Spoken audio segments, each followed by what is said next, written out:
welcome everyone to Citizens Climate University. First up tonight, we'll have Rick Knight.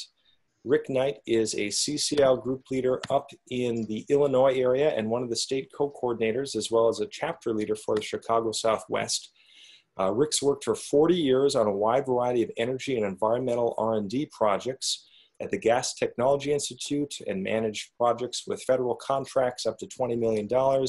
So he's a very level-headed and business-savvy engineer who's now a full-time volunteer after retiring with CCL, and we're lucky to have him and his science-minded communication. Rick, thanks for being on the line. Our learning goals for the first half, they're really threefold. They're going to be focusing on understanding what the science of weather attribution is and who is doing it, and then describing the process for how it is done and what it has found already. And then really, Rick's going to highlight some effective communication tips on how we as Citizens Climate Lobby volunteers can use this information. And the agenda for how we're going to get that actually accomplished is pretty much a straightforward 5-part process and then time for Q&A. He's going to talk about what is science attribution, who's doing it, how it's done, what have we found with that process, what good is it, can it be trusted, and then actually opening it up for more of a discussion. So with that, Rick, I'll pass it to you, and thank you again for being on the call tonight. Thank you, Brett. So anytime an extreme weather event happens, scientists are asked what the role of climate change is. Often this is often framed as, did global warming cause event X, or can we blame X on global warming? This makes scientists uncomfortable because it doesn't fit with their complex and nuanced understanding. And so when asked, did global warming cause this to happen, they generally say, no, but, followed by complex and nuanced verbiage that the questioner doesn't understand. Well, this may be changing because there's a new subdiscipline of climatology called Attribution Science, wherein some rigor is applied to framing the answers to these questions. So first of all, what are we talking about when we say extreme weather? Well, here are the things that mostly constitute weather: heat, drought, cold, precipitation, wind. And these things are connected to each other in complex ways. For example, heat in the ocean feeds energy to a tropical storm, which can become a hurricane. And if it makes landfall, it can cause devastation through wind and precipitation.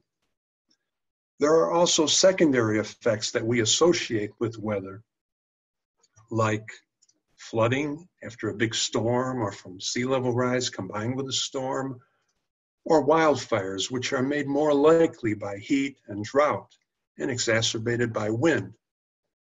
There are other ways that weather elements can be combined, but the question for today is, how is global warming caused by the buildup of greenhouse gases in the atmosphere connected to these events?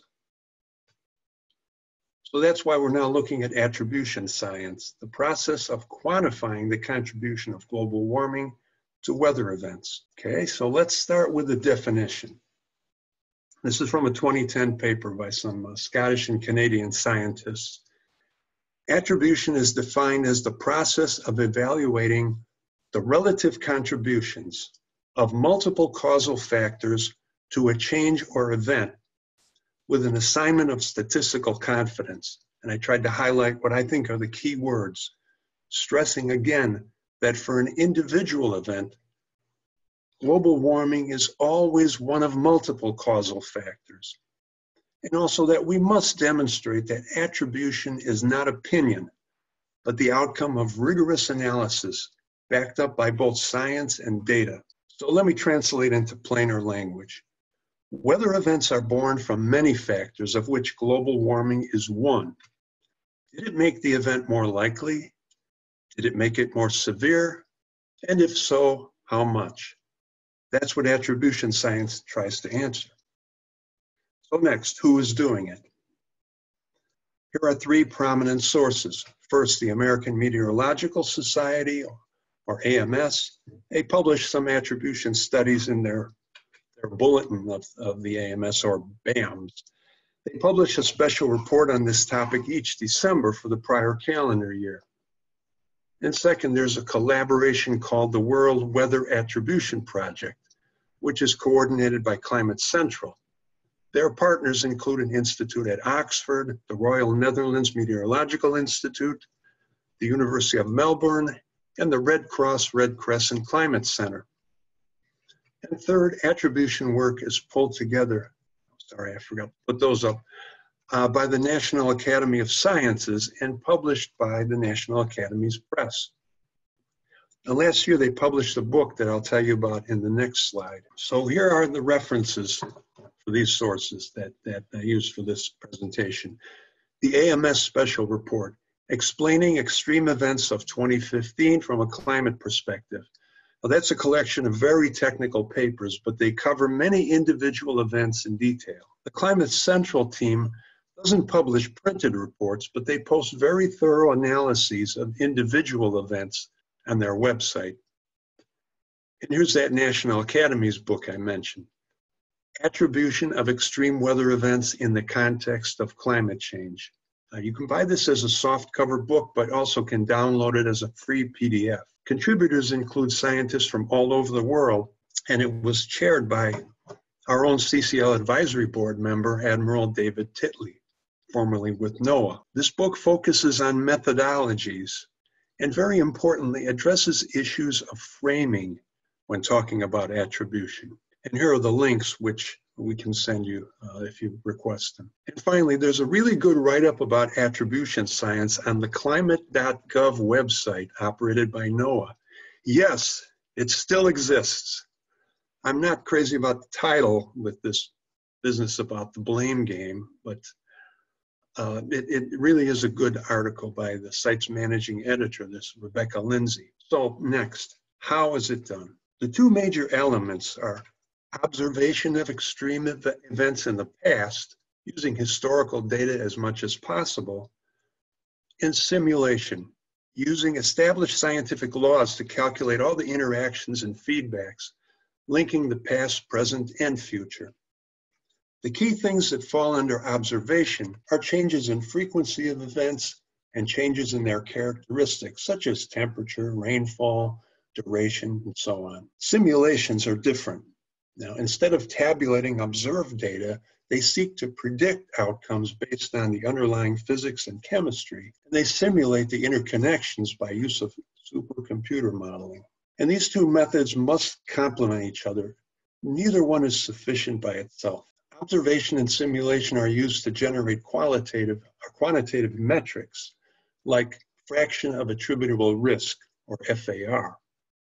It's a way they often express what is the percent chance that the event will exceed some threshold, and how much of that was the result of global warming. For example, you could say something like, there was a 20% likelihood this drought would not have occurred without global warming. Now, this method turns out to be okay for some types of events, but not so great for others. The other method is risk ratio, which is sometimes called probability ratio. And that's the ratio of the risk to pass up some threshold with global warming compared to the risk without it. So you might say, global warming increased the risk of a drought of this severity by 20%. Now, these methods may sound the same or similar, but they're mathematically different. It turns out that risk ratio has much wider application, but it lacks the causation framing that you can get from FAR. And I think this may become a little clearer when I give you some examples. One more distinction I want to talk about, the difference between unconditional and conditional attribution. These words refer to the type of modeling that's used to quantify it. In an unconditional analysis, all of the climate-related numbers like air temperature, ocean temperature, wind speed, and so on are calculated by the model based on some initial conditions. So let's say you start with the baseline actual historical global conditions on January 1 of 1950. And then you run your model to see what it tells you to expect from mid-Atlantic hurricanes over all the years up to the present. You run it with and without greenhouse gas buildup, and then you compare that with what has actually happened. Now, in conditional modeling, on the other hand, you would fix certain key parameters like sea surface temperature at the point where a hurricane is just being born, for example. And then you run the model with and without the anomalies along the storm's path. And then you see what the results are for the storm's size and intensity. So both of these could be used in attribution studies to answer different questions. Now, so what have researchers found so far? And let's look at some examples and how they relate to things I've talked about. Here's an example from a paper that was pre-published in September of 2016 and then peer-reviewed for final publication in February of 2017. It analyzed a deluge in Louisiana in August of 2016. You might remember that from the news. They used the unconditional modeling approach with data going all the way back to 1860 and then ran 6 different models. 1, 2, 3, 4, 5, 6. The left-hand chart shows the change in probability of the event based on the risk ratio metric I talked about. And the right-hand chart shows the change in intensity, meaning in this case, the total rainfall. They also computed a weighted average of these models, and that's what the green dotted lines show here. The averaged risk ratio on the left here was 1.4, which means that global warming increased the probability of such a flood by 40%. And the intensity increase over here on the right averaged out to 10%. So now these charts are a bit wonky, so let me show you how it was presented by NOAA on their website. It makes it a lot clearer to non-scientists. It shows on the left how the risk increased from global warming since 1900 in 2 ways. The average number of years between such events and that 40% increased risk, which are really 2 sides of the same coin, expressed in different ways.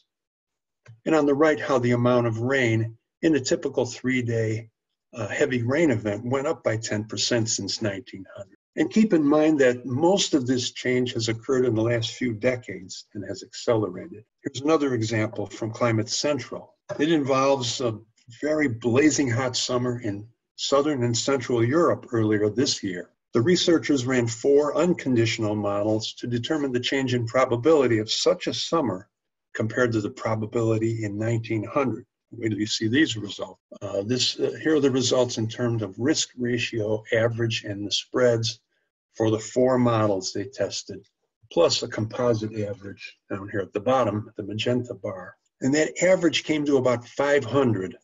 What does that mean?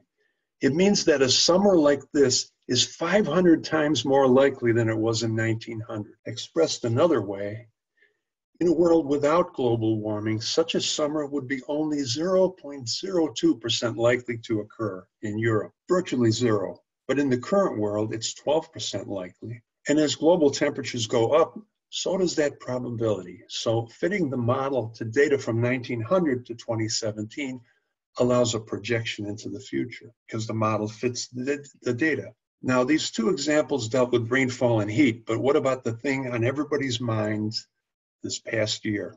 Hurricanes, or more broadly, tropical cyclone. What can attribution say about those? Because individual storms are such localized events, modeling tools are better suited for analyzing a cyclone season. And that's my next example.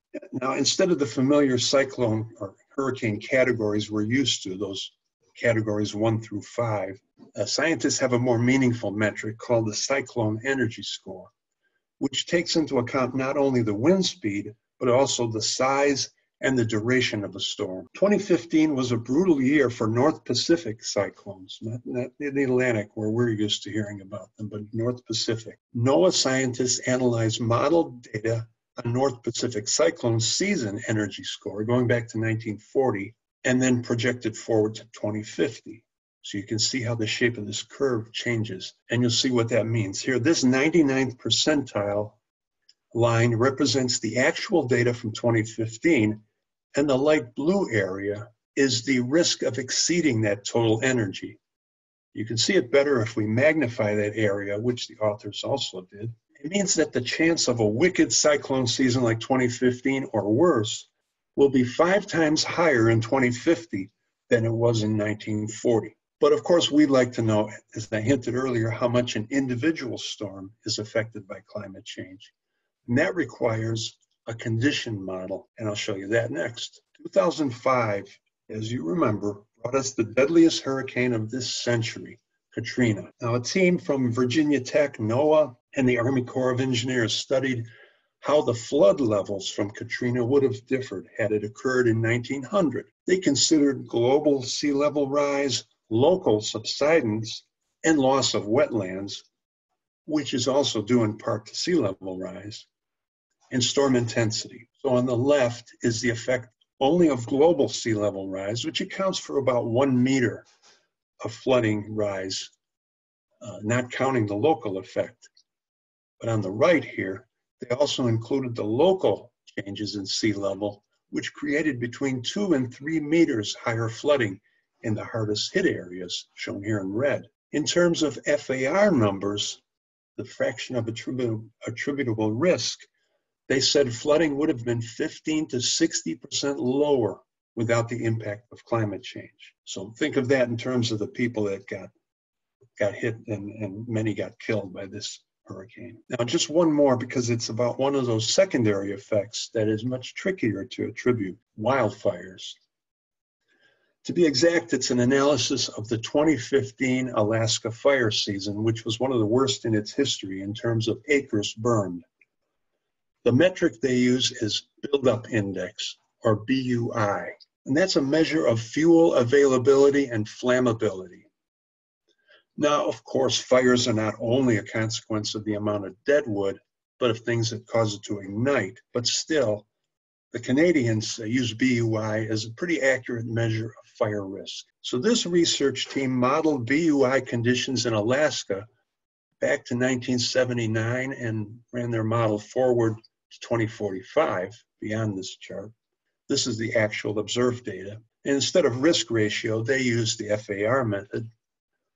And here's what they found. They concluded that they could attribute between 34 and 60% of current Alaskan wildfire risk to global warming. So these are a few examples of where things stand right now. The National Academies does a good job of explaining how attribution is done. The AMS and Climate Central reports on details of studies that are published. And the climate.gov website gives you a good overview of the science if you want to go and consult that. So now, this is all very interesting, but what good is it to us? How can CCL use this knowledge both now and in the future? A lot depends on the audience. It could be in a lobby meeting or in a presentation or at a tabling event, but regardless, I think there are some important do's and don'ts. 2 points are made clearly on page 44 of that National Academies book. The notion that an event may not have been affected by climate change can be difficult to justify in a climate system in which everything is connected. In any extreme event, multiple contributing factors are involved, both human-induced and natural. Let me focus on the first sentence first. I think we can rephrase this simply in the following way. Every weather event, extreme or not, is affected in some way by climate change. And as long as we keep emitting greenhouse gases, that contribution will keep going up. Then let's take a look at the second sentence. In any extreme event, multiple contributing factors are involved, both human-induced and natural. When confronted with the fallacy of cause and blame framing, such as, did climate change cause this event? Or, are you trying to blame this on climate change? The way I would paraphrase it is to say, no weather event ever has a single cause. There are always multiple factors, and one of them is global warming. And as long as emissions keep going up, natural factors average out over time, but global warming is different. As long as the emissions keep going up, so will their contribution to extreme weather. It's important that none of these statements are in conflict with the science. Some other framing recommendations related to attribution science. Although attribution's findings are rightly expressed in statistical terms, they're hard for non-scientists to wrap their heads around, or even many scientists if you don't have a good mathematical background. Basic scientific principles are more straightforward. So whenever possible, emphasize science over statistics. And what I mean by that is before citing probability-based results, saying 40% this and 18 to 20% that, it's best to say something about the scientific basis for that connection. So for example, when talking about a heavy downpour, Remind your audience that global warming puts more water vapor into the air. Familiarize yourself with the underlying science for various event types, like the example I just gave. And when talking about drought, for example, higher temperatures drive moisture out of the soil. Warmer oceans feed energy into hurricanes. Long hot spells dry out vegetation, supplying fuel for wildfires, and so on. Get to know some benchmark examples of attribution for various types, like heat waves, downpours, floods, droughts, cyclones, and so on. This will help you address questions about similar events, even if they have not yet been thoroughly studied. Many of these can be found on Climate Central's World Weather Attribution page. And don't say no when you mean we don't know yet. What does that mean? It applies to attribution that has not been done in something called the null hypothesis that scientists often rely on. And I don't have time to go into that today, but essentially it's where they say no because they can't say for sure. Don't say no when we don't know yet. So in short, when asked about a recent event, until a formal attribution study has been done, the answer about a possible connection to global warming is we don't know yet. I think that's all I have. I'll turn it back over to Brett.